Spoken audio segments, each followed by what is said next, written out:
I'm asking you, Okay, am I allowed to... Hannibal, fuck off.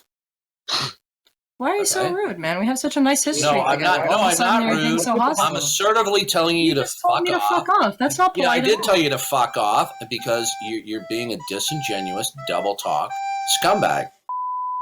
Who was the guy that was just banned? What was his name? I sent it in a DM. He's one of the regular stalkers. He's one of the stalker. Hold on, sorry. Didi knows who I am. It's one of the Pal Talk guys. I didn't recognize his voice. Yep. Do you know whose account it is? Or no? I'm not going to get into it right now. It's an old app. Don't worry about it. I'm not going to get into it right now. No, that's fine. I just wanted to, because some of the Pal Talk guys I don't like, so I usually have them muted. Well, so you have to understand that they're sophists, and what they practice at is not defending their worldview, and from the defense of their worldview, opposing other worldviews, they just engage in sophist verbal tactics that no matter what you say, they will just be argumentative. By that, I don't mean debate. Okay? That's why there's a number of these people that are part of a small clique and group that I no longer respond to. Somebody else. No, I mean that's perfectly fine if there's a group of individuals who you think are just out to derail conversation. That's fine. That wasn't the case. But I think. Yeah, I think that the objection that he raised to you is actually something that I hold, or not necessarily that I hold personally, given that I'm agnostic, but you're not really an agnostic. You're an atheist, but you don't realize it. No, Darth, would you like me to demonstrate that you are? No. Hold on a second. Excuse me. It's really quite simple. Sure, go ahead.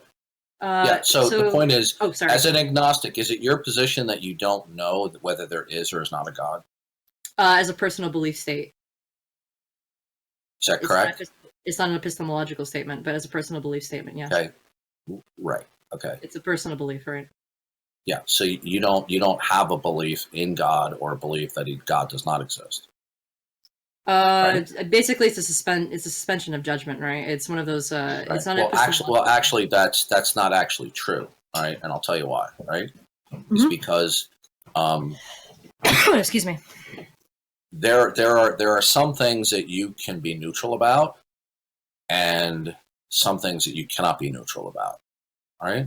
Now, God is one of those rare things that you can't be neutral about. All right. Why is that? Be neutral about. I'll get to it momentarily. Oh, sorry. You can be neutral about gold on Mars. You can be neutral about whether there's an even or an odd number of jelly beans, right? Because it's not a precondition of your thinking. All right. Now, when it comes to God, God is definitionally the origin point for all facts. So if you say that you have a suspension of belief, or you just say you lack belief, well, superficially you can lack belief, but actually indirectly you're denying God's existence because you're holding to one or more facts that do not require God to be affirmed as the origin point for that facts or any other facts. And if you can present one fact that does not need God to be affirmed as the origin point, you have indirectly denied the existence of God, even though you don't intend to. Okay. Interesting. So, from my understanding, definitionally, the way that you're claiming God is like the origin of facts, right? I didn't mistake that. So there can be no fact of the matter without some origin stemming from God, right? Well, that would go metaphysically. Period. That there has to be something. That's a metaphysical claim, right? So that's what I wanted to get to, because if I as an agnostic am saying I don't know, right? I'm not saying that as a metaphysical point in time, it could be the case that God cannot exist or can exist, right? I'm not making a metaphysical claim. Yeah, I know that. It makes no difference. Yeah, but you're making no declaration. It's a categorical error, right? So your position is you're making no declaration about ultimate reality? Well, the way you're defining, so the way that you define God you is are. Interesting. Here's the question. Mm-hmm. Either you are or you are not making a declaration about ultimate reality, which is. She believes that she's not making a declaration of reality. Yeah, Yonder, if I'll you're tell you saying, one more time. You're really getting irritating me, and I'll almost consider it stalking at this point. You're not smart enough to carry conversations with me, and I would prefer very strongly, and I discourage you from keep on talking with me, Yonder. Okay.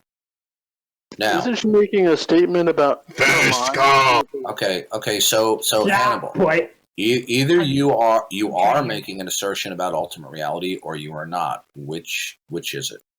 well, given by the definition of God that you gave me, you kind of shoehorned me into a metaphysical claim, right? So, I mean, if we're going to agree with your definition of God, then you're forcing me to say it either is or is not the case. No, you're not understanding. You see, you're not responding to the question. Is your presentation, is your verbal representation of agnosticism not making a claim about ultimate reality? It's not holding a personal, it's not, making a judgment on the claim. That's it. It's not the ultimacy. It has nothing to do with the state of reality as it is, as it metaphysically is. It's simply an acknowledgement. I'm not hearing a clear answer to my question. So this is about the fourth time I've asked the question. I'm sorry. Is your verbal representation of agnosticism, is it making a claim about ultimate reality or not? In the sense that we're saying it, no, it's not making a claim. Okay, so your agnosticism is not making a claim about ultimate reality, right? Right. It is a personal belief state on a particular definition of God. Now, usually when I ask an agnostic, that takes about 10 seconds. It takes 10 seconds for that to be answered, but for you, it's taken about 5 minutes. DD, why are you being so hostile, man? Like, I'm not being hostile. I'm confronting you with your evasiveness. I'm not. I just said if we're agreeing with your definition. Good. So you're not making a claim about ultimate reality. Please, I didn't finish. Okay? Please, can I just finish the statement? So that's why when you define God as the origin of facts, I'm like, okay, that's a metaphysical. We started moving the category from epistemological to metaphysical. If we're making that definitional claim, then based on that definition, then yeah, that's fine. We can move to that. But that would be kind of just a definitional claim at that point. It wouldn't really be revealing any sort of belief state that I have. Like, it'd just be true by definition or false by definition, right? But it wouldn't really get to the heart of the matter, which is my personal belief state. If you're curious about my personal belief state, then that would be a different category. You see? You've already given me enough information that all I need to deal with. You're not making any claims about ultimate reality. Right. Unfortunately, that statement is a claim about ultimate reality because it's a presentation of a singular fact where God is not required to be affirmed in order for that fact to be a fact. How so? How so? Does that fact that you presented, when you say you're not making any claim about ultimate reality, you're presenting a fact, right?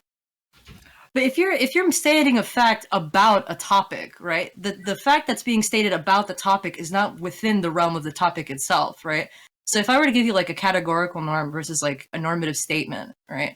It doesn't matter if the statement is true normatively, if it's true in some sort of like ultimate definitional sense. So those are two different ways in which you can say it's true, but it's outside of the truth that's being discussed in the topic. Does that make sense to you? So if I were to say like, it is true, I don't know, what do I have around here? I don't know. This water is, I don't know, H2O, right? Me making the statement that this is definitionally, that H2O is definitionally water, is not me making an ultimate statement about the composition of water as like a normative fact, right? It's saying something else entirely. It's saying just the content of the water is H2O. It's not saying, okay, now if we were to make some sort of claim about the water, that would be included in the fact that it is H2O, right? It's a different topic about the water. Does that make sense? Are you done? Does that make sense to you? Or, I'm not too good at explaining, so occasionally I trip myself. It's not really addressing my point to you. Oh, I'm sorry. Can you repeat your point then? Now, you stated that you're not making a statement about ultimate reality. Now, is that stipulation a fact? The stipulation itself is not a stipulation of ultimate reality. It's explaining the category, right? It's not within the category itself.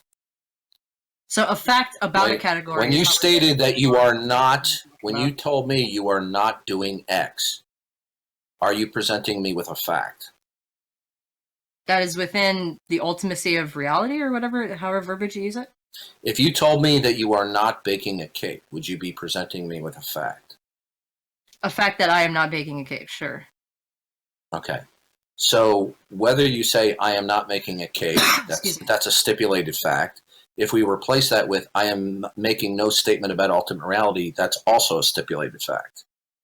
Right, but if you're talking about ultimate reality, in the sense that we can say some sort of claim about it. Listen, this isn't going to go on much longer with your double talk, okay? Okay, I mean, and you're so both. if I'm sorry if I'm explaining things Hannibal, listen to me. Hannibal, listen to me. Listen, this is not going to go well further on, okay? I know when I'm being bullshitted, okay? And you're bullshitting. Because you're completely evading my question by rhetoric, okay? If you want me to explain, I'm asking you simple questions. No, Hannibal, listen to me. I wasn't born yesterday. That's fine. And I'm not a stupid person. And I know exactly what you're doing. Okay? You know that I know what you're doing. Now you want to make pretend that you're not really doing anything and playing to the room, but the fact is you are completely through rhetoric avoiding my simple questions. Well, I think that the question that you're did you stipulate? Did you? Okay, Hannah. I'm going to treat you like everyone else that I treat them. After a certain point of bullshitting, then I'll just tell you, take off. Now she's not being dishonest. I'm going to ask you. Okay, I'm going to turn you down, asshole. Okay, he's turned down. Okay. Now, did you stipulate a fact when you stated, I am not making a declaration about ultimate reality? Now, if you choose not to give an honest answer, then the conversation's over. I'm not going to listen for the 5th, 6th, 7th time to your rhetoric and double talk, where you're not saying much of anything. Now, did you stipulate a fact? So am I only to give a yes or no? Did you stipulate a fact? No, I just wanted to make sure that we're on the same page. Am I to only give you a yes or no? Did you stipulate a fact? I guess by that, yes. Is that the answer? I guess you're not sure. You're not sure. No, I'm asking you. Am I allowed to? Hannibal, fuck off.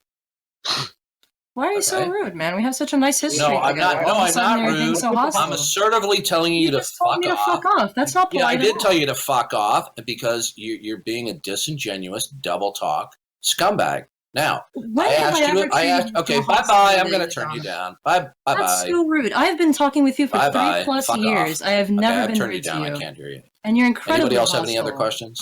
How disrespectful! All of a sudden, just because I'm asking you what type of question that I'm answering, what you would like me to answer, whether it's yes or no.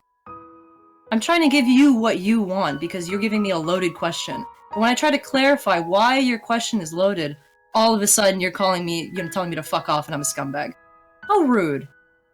After 3+ years of having nice, decent, polite conversations, how rude and how disrespectful to that. To the nice memories that we've had. I don't care if he's muted me, that's fine. That's absolutely rude and disrespectful.